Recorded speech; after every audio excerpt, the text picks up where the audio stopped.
Countless economists, from the New York Times Paul Krugman to Mark Zandi, chief economist for Moody's Analytics, have been warning that the United States will face a major economic crisis if it defaults on its debt obligations.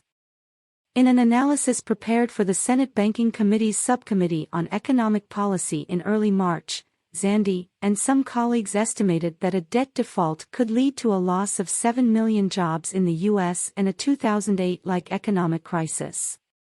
Democratic President Joe Biden and Senate Majority Leader Chuck Schumer, Democrat New York, have both made it clear that they are willing to negotiate with Republicans in good faith in order to avoid an economic calamity, but Republicans in Congress haven't been able to reach a consensus about what they want. Krugman has accused Republicans, especially members of the far-right House Freedom Caucus, of resorting to blackmail in the hope of butchering Social Security and Medicare. In an opinion column published on April 4, The Washington Post's Catherine Rampell laments that Biden is dealing with a lot of Republicans who aren't big on specifics. Rampell argues, how do you negotiate with someone who has no idea what they want?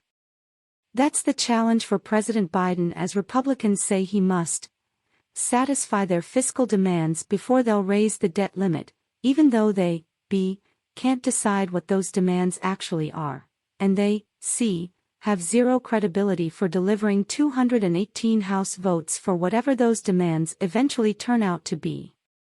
The columnist points out that Republicans in Congress who weren't worried about the federal deficit when Donald Trump was president rediscovered fiscal conservatism after Biden was sworn into office. Republicans were fine with the last president signing $4.7 trillion in new deficits into law even before COVID-19 hit, plus trillions more thereafter, Rampell observes. Now that a Democrat is president, though, the GOP's born-again deficit hawks decided that something must be done about the nation's fiscal health. It's not clear what something is, however, beyond taking a valuable hostage, the nation's debt ceiling. That's the statutory limit on how much the government can borrow to pay off bills that previous Congresses already agreed to. The columnist continues, not raising the debt ceiling would force the federal government to renege on some of those commitments, possibly missing payments on obligations such as interest payments, Social Security benefits and military salaries.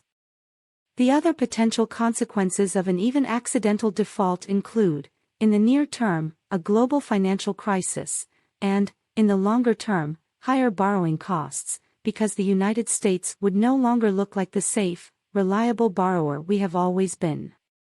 Rampell takes issue with some of Biden's fiscal proposals, for example, extending most of the Trump tax cuts. But she stresses that unlike Republicans, at least Biden has proposals.